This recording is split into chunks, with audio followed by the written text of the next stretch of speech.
Jelang perayaan Idul Adha, warga Jakarta ramai mendatangi pasar untuk membeli kebutuhan mereka. Lantas, komoditas apa saja yang mengalami kenaikan harga? Berikut laporan Kea Della Rosa di Pasar Palmerah, Jakarta. Pemirsa, suasana aktivitas jual beli di Pasar Palmerah, Jakarta Barat hari ini terpantau ramai menjelang Hari Raya Idul Adha. Dan di belakang saya sudah banyak sekali ibu-ibu yang berbelanja daging sapi. Memang jika kita berbicara terkait Hari Raya Idul Adha tentunya identik dengan memasak daging sapi. Hasil pantauan kami terkait harga daging sapi di Pasar Palmerah hari ini berada di angka Rp140.000 per kilogram hingga Rp150.000 per kilogram, yang dimana tergantung dengan jenis dan juga kualitas dari daging sapi yang berada di Pasar Palmerah ini. Selain daging sapi, tentunya harga sembako hasil pantauan kami beberapa sudah ada yang naik. Contohnya harga cabai rawit merah berada di angka Rp90.000 per kilogram. Lalu ada harga cabai rawit keriting merah berada di angka Rp70.000 per kilogram, lalu cabai rawit hijau berada di angka Rp60.000 per kilogram. Jika kita berbicara terkait telur, tentunya juga ada kenaikan di angka Rp28.000 per kilogram yang sebelumnya hanya Rp26.000 per kilogram. Lalu juga untuk harga-harga yang stabil diantaranya harga minyak goreng, lalu juga harga ayam, serta harga bawang putih dan juga bawang merah. Nah, untuk saat ini para pedagang dan juga para pembeli mengharapkan adanya stabilitas harga sembako serta harga daging untuk meningkatkan daya jual beli masyarakat menjelang Hari Raya Idul Adha. Dari Jakarta, Kea Della Rosa, Leman, Oki Mahendra, iNews melaporkan. Jelang Hari Raya Idul Adha, warga menyerbu pasar sembako murah di Mandailing Natal, Sumatera Utara. Beras dan minyak goreng dengan harga lebih murah dari pasaran ludes terjual hanya dalam 2 jam.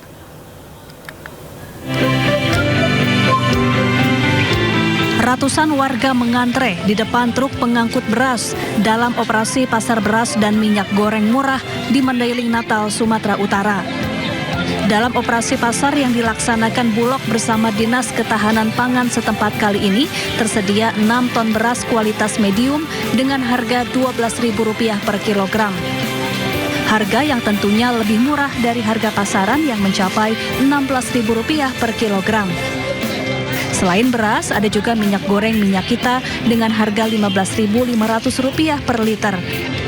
Untuk membeli sembako murah, warga harus membawa KTP dan kartu keluarga.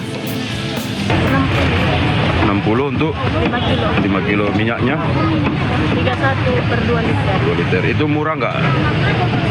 Termasuk murah. Murah ya. Dibandingkan harga sekarang di pasar gimana? 2223 per liter.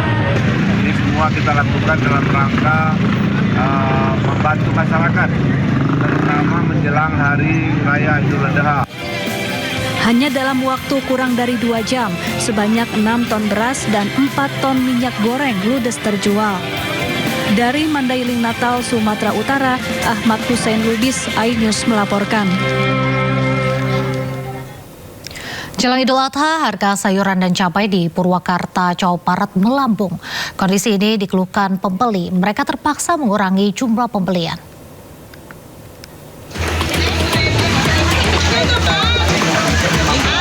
Jelang Idul Adha, harga cabai dan sayuran di Pasar Rebo Purwakarta, Jawa Barat melonjak.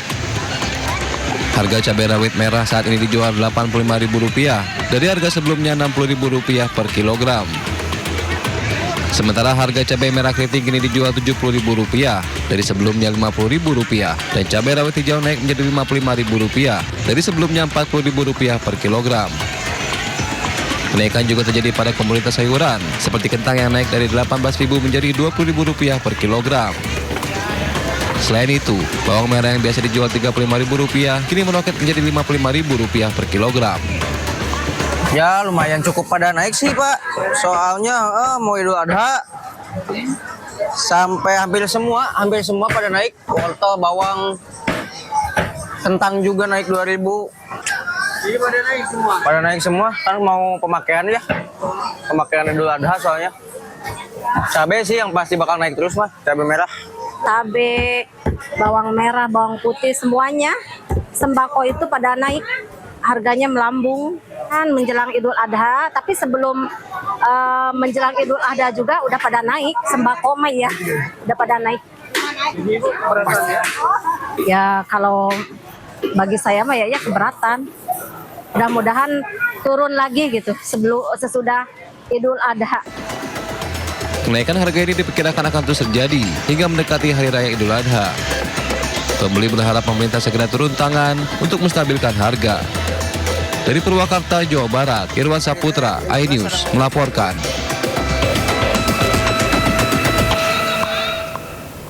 Sementara itu, harga daging sapi juga melambung jelang Idul Adha.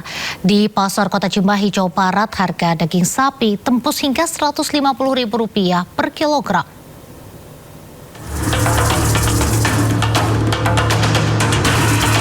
Mendekati Hari Raya Idul Adha, harga daging sapi di Pasar Tradisional Atas Baru Kota Cimahi tembus Rp150.000 per kilogram.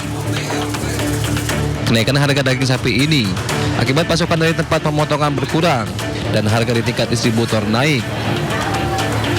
Para pedagang pun mengeluhkan omset mereka menurun karena sepi pembeli. Belum, nggak ada perubahan lah gitu. Ada yang mau juga nggak ada perubahan? Nggak ada, justru dari sana mah udah naik 5.000, tapi kan kita bingung juga untuk naiknya, soalnya yang beli juga kan mungkin keberatan lah, ya berkurang Pak. Nah, naik juga di biaya produksi, terus pakannya juga naik gitu. Para pedagang dan pembeli berharap adanya langkah nyata dari pemerintah untuk menurunkan harga, apalagi Hari Raya Idul Adha tinggal 2 hari mendatang. Dari Bandung, Jawa Barat, Iwono Wahyu, iNews melaporkan. Pemirsa, pemerintah Provinsi Jakarta sudah melarang pedagang musiman menjual hewan kurbannya di atas trotoar.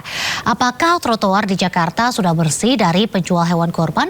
Berikut laporan rekan kami Amrina Rida di kawasan Tanah Abang, Jakarta. Iya pemirsa, menjelang tibanya Hari Raya Idul Adha ini tentunya banyak sekali lapak-lapak hewan kurban yang dibuka. Nah di Jakarta biasanya lapak-lapak hewan kurban ini dibuka begitu ya di area pinggir-pinggir jalan. Nah saat ini kami berada di area Tanah Abang yang menjadi salah satu sentra penjualan hewan kurban. Nah, namun pemirsa, beberapa waktu yang lalu dari pihak pemerintah Provinsi DKI Jakarta ini kembali mengeluarkan aturan begitu bahwa saat ini Pemprov DKI Jakarta melarang adanya pembukaan lapak hewan kurban di pinggir jalan seperti di trotoar dan juga di taman untuk menjaga ketertiban. Namun kalau kita lihat sekarang ini di area Tanah Abang begitu untuk lapak penjualan hewan kurban masih dibuka di area trotoar seperti ini. Ini kita bisa melihat ada banyak begitu hewan-hewan kurban seperti kambing yang masih berdiri ataupun juga masih dibuka di area trotoar di area Tanah Abang. Nah, berdasarkan keterangan dari pemilik lapak, ini alasan mengapa mereka tetap berjualan di pinggir jalan seperti ini adalah dikarenakan mereka sudah memiliki pelanggan tetap sehingga mereka khawatir apabila mereka berpindah tempat maka para pelanggan tetap tersebut ini akan berpaling ke lapak yang lain. Dan mereka pun juga mengaku kesulitan untuk mencari tempat alternatif penjualan hewan-hewan kurban yang strategis sehingga mereka khawatir apabila mereka berpindah maka akan menurunkan omset mereka. Tentunya ini menjadi PR bagi pihak pemerintah Provinsi DKI Jakarta untuk bisa membuat kesepakatan dan juga win-win solution agar trotoar dan juga ruang publik ini masih tertib. Namun di sisi lain juga para pemilik hewan kurban yang membuka lapak seperti ini masih tetap bisa berjualan tanpa harus khawatir adanya penurunan omset. Tapi harapan kita semua adalah agar nanti Hari Raya Idul Adha dapat berlangsung dengan lancar bagi seluruh umat muslim yang ada di Jakarta dan juga di Indonesia. Dari Jakarta, Amrina Rida, Dimas Winardi, iNews melaporkan. Ribuan sapi kurban asal Pulau Madura, Jawa Timur dikirim ke Pulau Kalimantan dan Sulawesi. Permintaan sapi asal Madura meningkat jelang Idul Adha karena kualitasnya yang dinilai baik, berdaging empuk dan rendah lemak.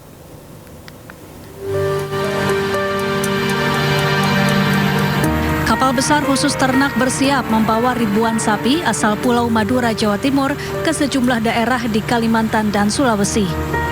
Kapal berangkat dari pelabuhan tradisional Telaga Biru, Bangkalan. Pengiriman sapi kurban ini sudah dimulai sejak 2 pekan lalu karena tingginya permintaan jelang Hari Raya Idul Adha. Lebih dari 5.000 ekor sapi dikirim dan telah melalui proses karantina serta pemeriksaan kesehatan. Sementara untuk sapi yang dikirim ke Sumatera dibawa melalui jalur darat. Terkait dengan lalu lintas ternak, memang untuk di Kabupaten Bangkalan keluarnya ternak ini terutama sapi potong ya, ini cukup besar. Tapi kami harapkan untuk pengeluaran ternak itu jangan ada sapi betina, karena kalau sapi betina ini adalah pabriknya sapi. Kalau sapi betina dikeluarkan dari Kabupaten Bangkalan secara terus-menerus akan lama-lama punah. Jadi untuk sapi jantan dikeluarkan saja. Untuk sapi betina kami dilarang untuk dikeluarkan. Adapun beberapa keunggulan daging sapi Madura terletak pada tekstur daging yang empuk, warna merah cerah hingga rendah lemak. Dari Bangkalan, Jawa Timur, Taufik Syahrawi, iNews melaporkan.